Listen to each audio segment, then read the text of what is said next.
ونشهد أن لا إله إلا الله وحده لا شريك له ونشهد أن سيدنا ومولانا وحبيبنا وشفيعنا محمدا عبده ورسوله أرسله إلى الناس كافة بشيرا ونذيرا وداعيا إلى الله بإذنه وسراجا منيرا صلى الله تعالى عليه وعلى آله وصحبه وبارك وسلم تسليما كثيرا كثيرا.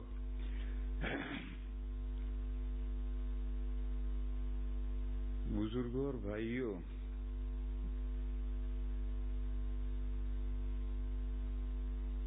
کل کسی نے ایک سوال کیا تھا، میں نے اس کا جواب نہیں دیا تھا. اس نے سوال یہ کیا تھا کہ اعتکاف کا مقصد کیا ہے. میں نے جواب نہیں دیا تھا. کیوں جواب نہیں دیا تھا؟ وہ جو پوچھنے والا تھا بیچارہ عربی نہیں جانتا تھا.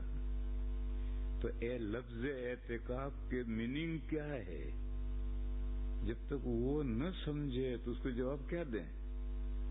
اعتکاف کا مقصد لفظ اعتکاف میں ہے، اور جتنے شریعت کے الفاظ ہیں انہی الفاظ کے اندر ظہر، فجر، عصر، مغرب، عشاء، ان 5 لفظوں کے اندر 5 نمازوں کے ٹائمنگ ہے. مگر وہ ٹائمنگ کون سمجھے گا جو ان لفظوں کے معنی سمجھے؟ صلاح نماز کے لیے لفظ ہے صلاح، زکوٰۃ، صوم، حج، ان لفظوں کے اندر ہی سب کچھ بھرا ہوا ہے. تو اب وہ پوچھنے والا بندہ ایسا تھا جو عربی بالکل نہیں جانتا تھا. اب میں اس کو کہاں دماغ پچی کروں اور اس کو اعتکاف کے معنی لغوی سمجھاؤں، اس لیے میں نے کوئی جواب ہی نہیں دیا تھا. آج میں نے سوچا کہ میں اعتکاف کا زمانہ آ ہی رہا ہے، لہذا آج اس میں مسئلے کو سمجھا دوں. عکفہ کے معنی ہیں ٹھہرنا، اور اعتکافہ کے معنی ہیں چپک جانا. یہ تو ہیں لغوی معنی.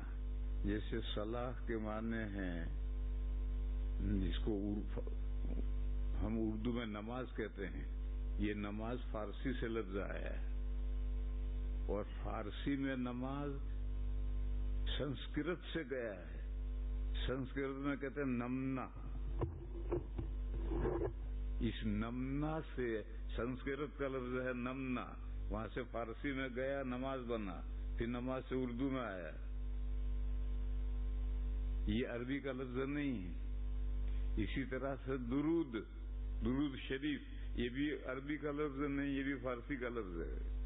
تو جس زبان کا جو لفظ ہو، تو اعتکافہ کے معنی عربی کے ہیں کھٹے کی طرح سے گڑ جاؤ. پھر یہ جو لغوی معنی ہے، جب اس کو شریعت استعمال کرتی ہے اور اپنے تو تھوڑی قیدیں لگاتی ہے. وہ قید یہ لگائی کہ اللہ کا گھر جہاں 5 وقت کی نماز پابندی سے ہوتی ہو، اس گھر میں جا کر کے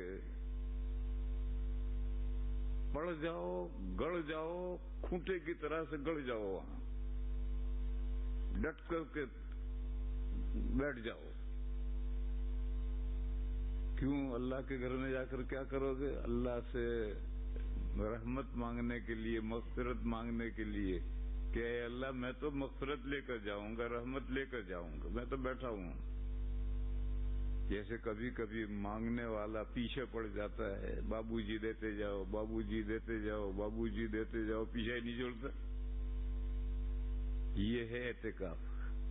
اس مقصد کے لیے اللہ کے گھر میں ہو. اس گھر میں یہ شرط ہے کہ مسجد ہو عورتوں کے لیے، کیونکہ مسجد کے قائم مقام گھر ہے. مسجد سے گھر عورتوں کے لیے افضل ہے، اس لیے عورتوں کا اعتکاف گھر میں ہوتا ہے. لیکن مردوں کا اعتکاف گھر میں نہیں ہوگا.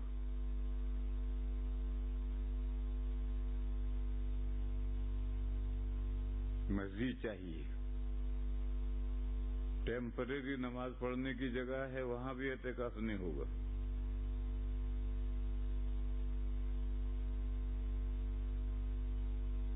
تو اعتکاف کا مقصد ہے اللہ کے گھر میں جم کر بیٹھ جانا, اور اس کے لیے کوئی زمانہ متعین نہیں.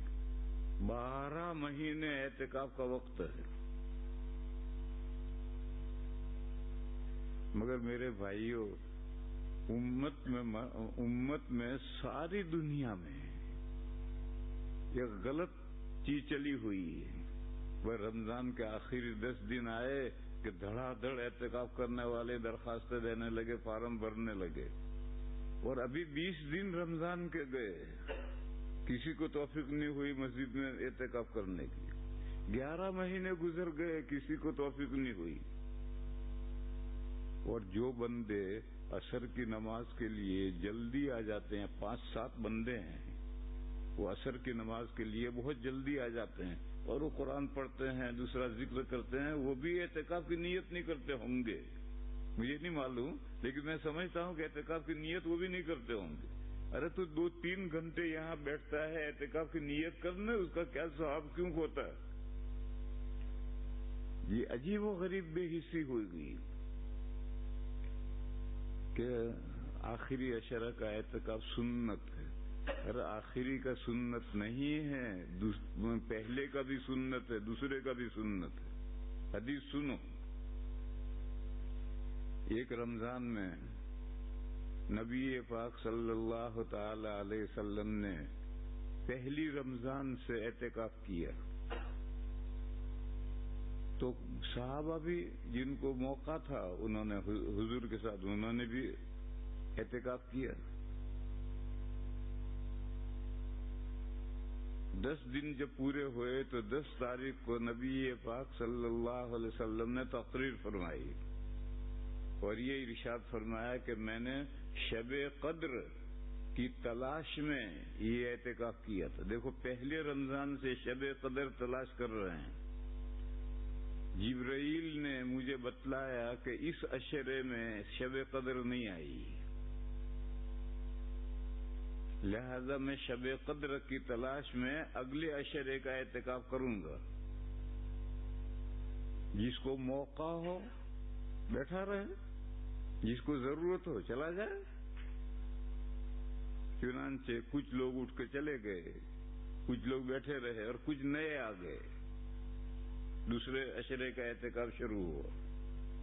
20 تاریخ کو پھر نبی پاک صلی اللہ علیہ وسلم نے تقریر فرمائی, اور یہ ارشاد فرمایا کہ جبرائیل نے مجھے یہ بتایا کہ درمیانی عشرے میں بھی شب قدر نہیں آئی, اور میں شب قدر کی تلاش میں اگلے عشرے کا اعتکاف کروں گا.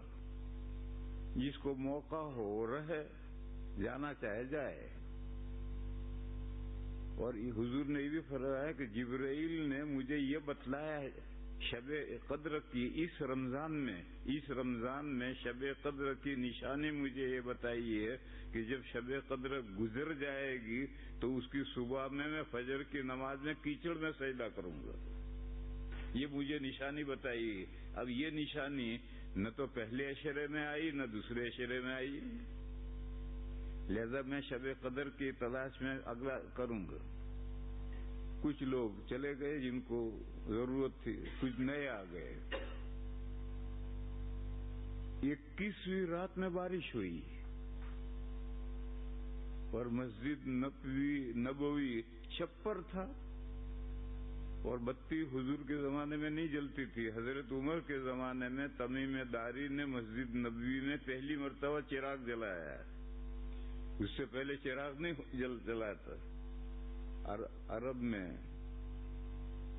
گھروں میں چراغ تھے, مصباح کہتے تھے, مگر وہ بوقت ضرورت جلاتے تھے, اور ضرورت پوری کرنے کے بعد بجھا دیتے تھے.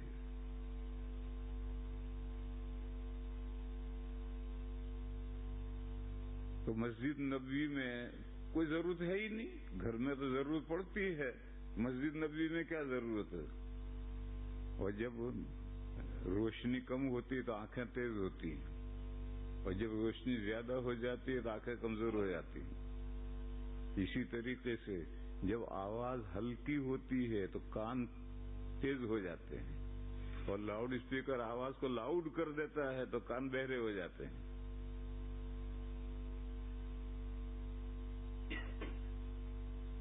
دہلی اسٹیشن پر, پلیٹ فارم پر غریب لوگ سو رہے پڑے رہتے ہیں. اگر 15 منٹ میں ایک گاڑی پلیٹ فارم پر آئے تو گہری نیند سوتے رہیں گے, اور آدھا گھنٹہ ہو گیا کوئی گاڑی نہیں آئی تو ان کی آنکھ کھل جاتی ہے کہ شور کیوں نہیں ہو رہا. ایسا ہی ہوتا ہے. تو بارش ہوئی اور محراب میں پانی ٹپکا, اور نیچے تو کوئی کچا پکا فرش تھا نہیں, کچی مٹی تھی, وہ پانی پہ ٹپکا اور وہ گیلا ہو گیا. جب نبی پاک صلی اللہ تعالی علیہ وسلم فجر کی نماز پڑھانے کے لیے محراب میں کھڑے ہوئے, اعتکاف میں ہیں, اعتکاف کے لیے حضور کے لیے چٹائیاں باندھ کر کے ایک الگ کمرہ بناتے تھے, تو وہاں سے حضور نماز پڑھانے کے لیے محراب میں آئے تو کچھ پتہ نہیں ہے کہ سجدے کی جگہ پر کیا پوزیشن ہے. جب حضور نے پہلی رکعت کے لیے سر رکھا زمین پر تو کیچڑ میں سر پڑا, اور ناک اور ماتھا اور یہ باسا, یہ تو ہے نرما, یہ ہلتا ہے, اس سے اوپر یہ ہڈی ہے, یہ باسا ہے, بانس جیسا ہے یہ, اور پھر اوپر یہ ماتھا ہے. گجراتی میں کپاڑ کہتے ہیں اس کو, کپاڑ کو اردو میں ماتھا کہتے ہیں. تو یہاں سے لے کر کے سارا گارے میں سنا ہوا تھا, گارا تھا. جب حضور نے سلام پھیر کر کے لوگوں کی طرف منہ کیا تو اتنے میں باہر سے صبح کی صادق کی روشنی اندر آئی, تو اس روشنی میں صحابہ نے دیکھا کہ حضور کا سارا منہ گارا. معلوم ہوا 21ویں رات شب قدر گئی. دیکھو شب قدر کیسی نشانی بتائی, رات گزرنے کے بعد نشانی پائی جائے گی, کیونکہ یہ شب قدر کو جو چھپایا ہے وہ اس لیے چھپایا ہے تاکہ لوگ اس کو تلاش کریں اور رمضان کی 29-30 ساری راتوں میں عبادت کریں. تو اگر ایسی نشانی بتائیں گے کہ جو مغرب کے وقت یا اس سے بھی پہلے پائی جائے گی تو پھر اس رات میں لوگ لنگوٹ کس لیں گے اور رات بھر سوئیں گے نہیں, ہوا کریں گے. آج کل ہوا کرتے ہیں, جب 27ویں رات آتی ہے تو خوب ہوا ہوتا ہے, بچن بڈھے عبادت کرتے ہیں, باقی ہوا کرتے ہیں. تو اس لیے ایسی رات علامت پہلے نہیں بتلائی, علامت رات گزرنے کے بعد بتلائی کہ جب وہ شب قدر گزر جائے گی تو اس کی صبح میں آپ کیچڑ میں سجدہ کریں گے. اب پتہ چل گیا کہ یہ 21ویں رات شب قدر تھی جو گزر گئی. بس اسی طرح سے میرے بھائیوں, نبی پاک صلی اللہ علیہ وسلم نے کنٹینیوس پورے رمضان کا طواف کیا ہے شب قدر کی تلاش میں. آج ہم کیوں نہیں کرتے؟ ہماری سب مسجدیں 20 تک خالی ہیں, کوئی کسی کے تصور میں بھی نہیں آتا ہے اعتکاف. کیونکہ حضور کی سنتوں پر عمل کرنا تو یہ سنت نہیں ہے. پھر رمضان کے علاوہ بھی اعتکاف ہے. یہ کہاں سے طے کر لیا ہم نے کہ اعتکاف رمضان ہی میں ہے؟ ارے اعتکاف تو جب آپ کو موقع ملے, بسترا لے کر, ایک تکیہ لے کر بسترا نہیں لانا, ایک تکیہ لے کر مسجد میں آگے پڑ جاؤ, نیند آیا تکیہ رکھ کے سو جاؤ, اٹھو بیدار ہو جاؤ تو عبادت کرو. 1 دن کے لیے 2 دن کے لیے آئے, وقت پورا ہو چلے جاؤ. یہ جو مسجدوں میں اعتکاف شروع ہوگا تو یہاں سے وہاں سے یہاں تک پردہ لگے گا, اس کا کوئی ثبوت نہیں. مسجد نبوی میں جو اعتکاف حضور فرماتے تھے تو صحابہ بھی اعتکاف کرتے تھے, لیکن چٹائیاں باندھ کر کے پردہ صرف حضور کے لیے ہوتا تھا اور کسی کے لیے نہیں ہوتا تھا. نہیں، ہر ایک کے لیے پردہ آنا چاہیے اندر. ہم حضرت شیخ کے یہاں سہارنپور میں حضرت مولانا زکریا صاحب خود سر روح کے یہاں ہم نے کئی سال تک اعتکاف کیا ہے. تو چادریں کھینچ تان کر کے حضرت کے لیے ایک کمرہ بناتے تھے. اس میں مریدین آتے تھے، اپنے مشورے کرتے تھے. گھر کی عورتیں بھی حضرت کے پاس آتی تھی. اور باقی ساری مسجد میں 500 معتکف ہوتے تھے. ان 500 معتکف کو ایک مصلی کے بقدر جگہ ملتی تھی. اور بسترا کچھ نہیں، وہیں تکیہ رکھو اور سو جاؤ. صرف حضرت کے لیے کمرہ بنتا تھا اور کسی کے لیے نہیں بنتا تھا. اب تو گویا لازم ہو گیا کہ اعتکاف کے لیے کمرہ چاہیے، گھر جیسا ٹھاٹ چاہیے. بازا تو میٹرس لے کر آتا ہے، ڈبل میٹرس لے کر آتا ہے. تو بس ایسا ٹھاٹ ہی کرنا ہے تو گھر میں ٹھاٹ کرو. اللہ کے گھر میں آ کر کیوں ٹھاٹ کر رہے ہو؟ بلکہ میں نے قصہ سنایا تھا، اسی مسجد کا قصہ ہے، کئی سال پہلے کا. میں کمرے میں تھا، ایک نے مجھ سے آ کر کہا، ایک آدمی اعتکاف میں ٹی وی دیکھ رہا ہے. میں نے کہا اعتکاف میں کہاں سے ٹی وی لایا؟ کہنے لگا یہ دکھاؤں. میں آیا اس کے ساتھ، تو یہیں یہ جو ریڈیٹر ہے اس کے قریب میں بستر تھا. لحاف اوڑھ کر ایک آدمی سویا ہے. اس نے آتے ہی ایک دم لحاظ یوں کیا تو چھوٹا سا ٹی وی اندر ہے، دیکھ رہا ہے لیٹا. یہ اسی مسجد کا قصہ ہے. اور یہ تو زمانہ گزر گیا. اب تو ٹی وی ہر آدمی کے جیب میں ہے. جہاں چاہے بیت الخلاء میں ٹی وی دیکھو، وضو خانے میں دیکھو، اعتکاف میں دیکھو، جہاں چاہے ٹی وی دیکھو. اب تو ہر آدمی کے جیب میں ٹی وی ہے. تو بھائیو، اگر تمہیں ایسا ٹھاٹ ہی کرنا ہے یا ٹی وی سے یا موبائل سے کاروبار کرنا ہے تو گھر میں بیٹھے بیٹھے کرو. اللہ میں نے کہاں تمہیں بلایا ہے؟ تو میں کہہ رہا تھا کہ اعتکاف تو پورے سال ہے. ایک حدیث سنو،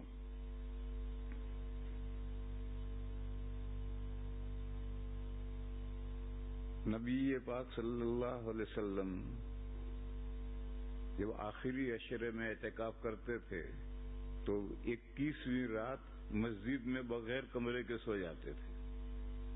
اور 21ویں رات میں حضرت عائشہ وغیرہ بیویاں، گھر بھی وہیں تھے، تو بیویاں چٹائیاں باندھ کر کے حضور کے لیے کمرہ بناتے تھے. اور حضور 21ویں رات کی نماز فجر کی پڑھا کر پھر کمرے میں جا کر آرام فرماتے تھے.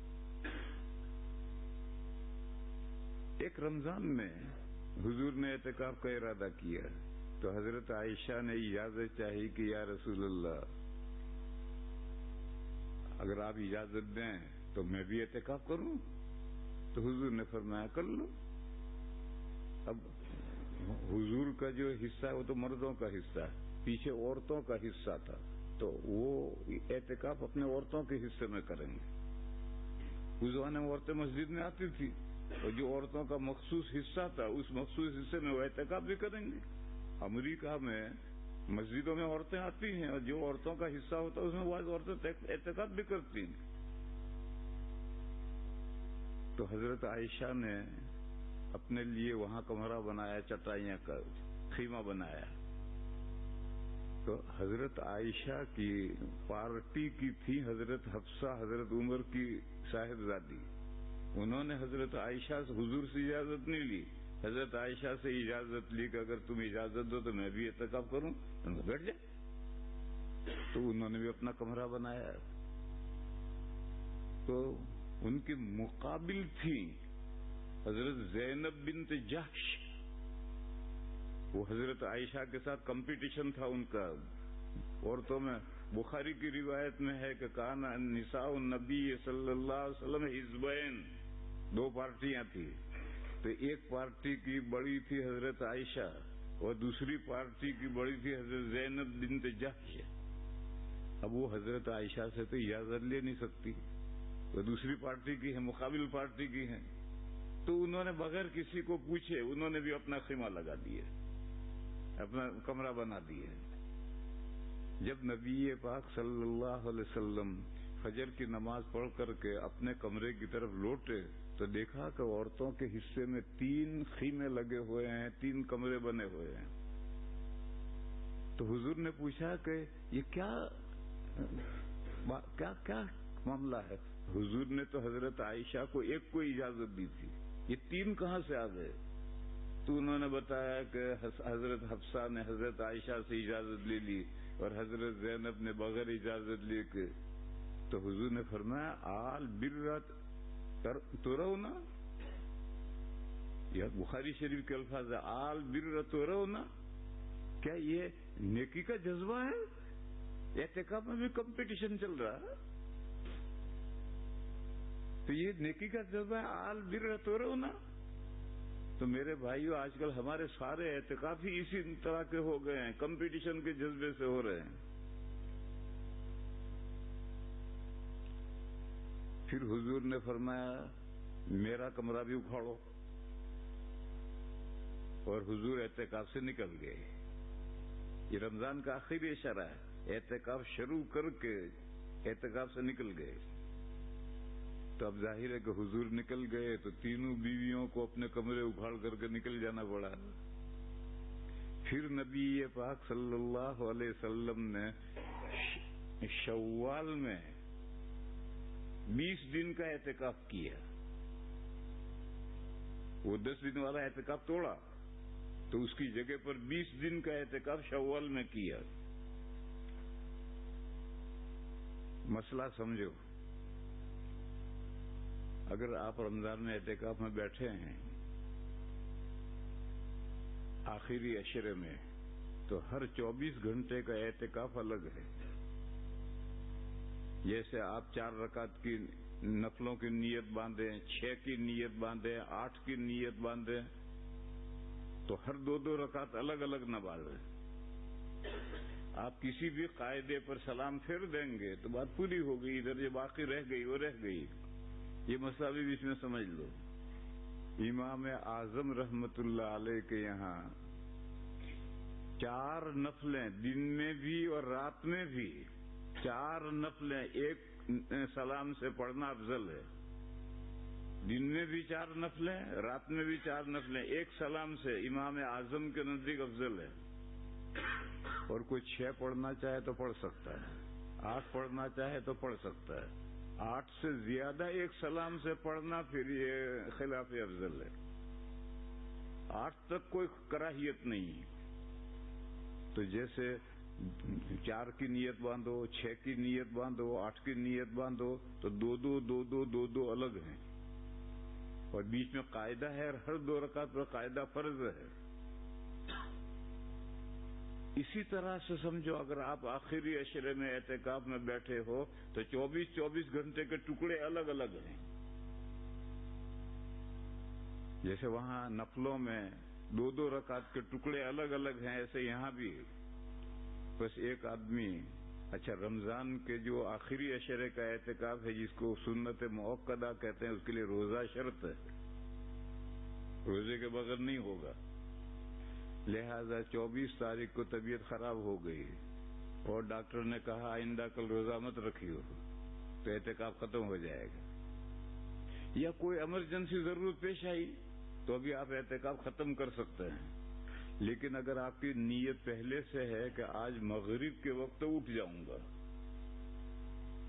اور مغرب کی اذان ہوئی اور آپ بستر لے کے چلے گئے، تو کوئی قضا نہیں، کیونکہ یہ دن تو آپ نے پورا کر دیا اور اگلا دن شروع ہی نہیں کیا. اور اگر دوپہر کو ہاسپٹل جانا پڑا اور دوپہر کو توڑا تو 24 گھنٹے کی قضا روزے کے ساتھ رمضان کے بعد قضا واجب ہے. 24 ایک دن کی قضا، رات دن کی قضا، اس میں روزہ بھی رکھو، نفلی روزہ رکھو اور 24 گھنٹے کی قضا کرو. اور اگر کوئی پورے 10 دن کا قضا کرے تو یہ افضل ہے. فتاوی رحیمیہ میں یہ مسئلہ ہے، اور فتاوی رحیمیہ یہیں رکھا ہوا ہے سب جگہ پر. فتاوی رحیمیہ یہ مسئلہ ہے کہ اگر 24 گھنٹے کے بیچ میں توڑ دے گا تو ایک 24 گھنٹے کی قضا تو واجب ہے، اور پورے 10 دن کی قضا جو ہے یہ افضل ہے، بہتر ہے. اور کوئی 20 دن کی قضا کرے تو جتنا گڑ ڈالو گے اتنا میٹھا ہوگا. تو نبی پاک صلی اللہ علیہ وسلم نے فجر کی نماز کے بعد اعتکاف توڑا اور وہ یہ کہا کہ کیا کمپٹیشن لگا رکھا ہے, آل برا تو رہو نا. اور حضور وہاں سے اٹھ کر گھر میں چلے گئے تو کمرہ ختم. تب بیویوں کو بھی جانا پڑا.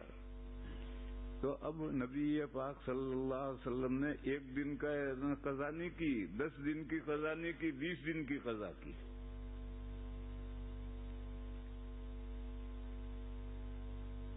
ایک دوسری حدیث ہے, مکہ فتح ہوا 17 رمضان کو, پھر 17 رمضان کے بعد 19 دن نبی پاک صلی اللہ علیہ وسلم کا مکہ میں قیام رہا ہے. اب 17 کے بعد تو 12-13 دن تو مکہ میں ہے, آگے تو وہیں رہا, 19 دن قیام رہا ہے. ان دنوں کا یہ واقعہ ہے, حضرت عمر رضی اللہ تعالیٰ عنہ نے عرض کیا کہ یا رسول اللہ, میں نے زمانے جاہلیت میں ایک منت مانی تھی کہ میرا فلاں کام ہو جائے گا تو میں مسجد حرام میں 1 رات کا اعتکاف کروں گا. تو نبی صلی اللہ علیہ وسلم نے ان سے فرمایا اوف نظر کا, اپنی جاؤ نظر پوری کر لو. اب یہ جو 24 گھنٹے انہوں نے اعتکاف کیا, منت کا اعتکاف پورا کیا, رمضان میں کیا ہے, رمضان کے بعد کیا, منت کا بھی اعتکاف ہوتا ہے, رمضان کے بعد بھی کیا ہے. اور یہ تو کتابوں میں مسئلہ لکھا ہے کہ اگر آپ 1 گھنٹے کے لیے مسجد میں آئے تو مسجد میں قدم رکھتے ہی نیت کر لو نویت الاعتکاف. www.attableek.com The Reviver of Iman. نفلی اعتکاف کے لیے وقت بھی شرط نہیں ہے. نفلی اعتکاف کے لیے وقت بھی شرط نہیں ہے اور روزہ بھی شرط نہیں ہے. کتابوں میں مسئلہ لکھا ہے کہ آپ مسجد میں داخل ہو کر ادھر جا رہے ہیں تو قدم رکھتے ہی اعتکاف کی نیت کر لو, ادھر نکل جاؤ گے تو آپ کا اعتکاف پورا ہو گیا, آپ اعتکاف سے نکل گئے. اور یہ یہاں سے اس کو جو آپ نے مسجد کو راستہ بنایا اس کا گناہ نہیں ہوگا. بہرحال میں سمجھا ہی رہا ہوں کہ اعتکاف تو سال بھر ہے اور ہر حال میں ہے, رات رات کا کرو, دن دن کا کرو, نفل. جو منت کا اعتکاف ہے وہ اعتکاف تو 24 گھنٹے سے کم نہیں ہو سکتا. روزہ بھی شرط ہے, اگرچہ روزے کی منت نہ مانی ہو پھر بھی روزہ شرط ہے. اور یہ 10 دن کا اعتکاف وہ 10 دن کا اعتکاف ہے, لیکن نفل روزے کے لیے کوئی لمٹ نہیں, جتنا چاہے کرو. لیکن میرے بھائیوں, آج کل پوری دنیا کے اندر, میں کسی خاص جگہ کی بات نہیں کر رہا, پوری دنیا کے اندر صورتحال یہ ہے کہ مسجد میں آپ کو کوئی اعتکاف کرنے والا سال بھر نہیں ملے گا. بس آخری 10 دن آئے اور ہر آدمی تیار ہے, اور اس کو اجازت نہ دو تو لڑنے کے لیے تیار ہے کہ مجھے اجازت کیوں نہیں دے رہے. اور کمرہ تو ایسا ضروری ہو گیا ہے. میرے محلے میں ایک بندہ تھا, انتقال ہو گیا اس کا, بہت غریب تو نہیں تھا, ٹھیکیدار تھا, مکان بنانے کے ٹھیکے لیتا تھا, لیکن نمازی تھا, نماز کا پکا پابند تھا. ایک دن میرے پاس آیا, اس نے کہا یہ جو اعتکاف کرتے ہیں رمضان کے آخری 10 دن کے اندر, اور اس میں جو کمرہ بناتے ہیں تو اس کمرے میں کیا کرتے ہیں؟ میں نے کہا سوتے ہیں. کہنے لگے سوتے ہیں. یعنی اس بیچارے غریب کی سمجھ میں نہیں آیا کہ سونے کے لیے کمرے کی کیا ضرورت ہے. بھی سونے کو تو نیند آئے گی کہیں بھی سو.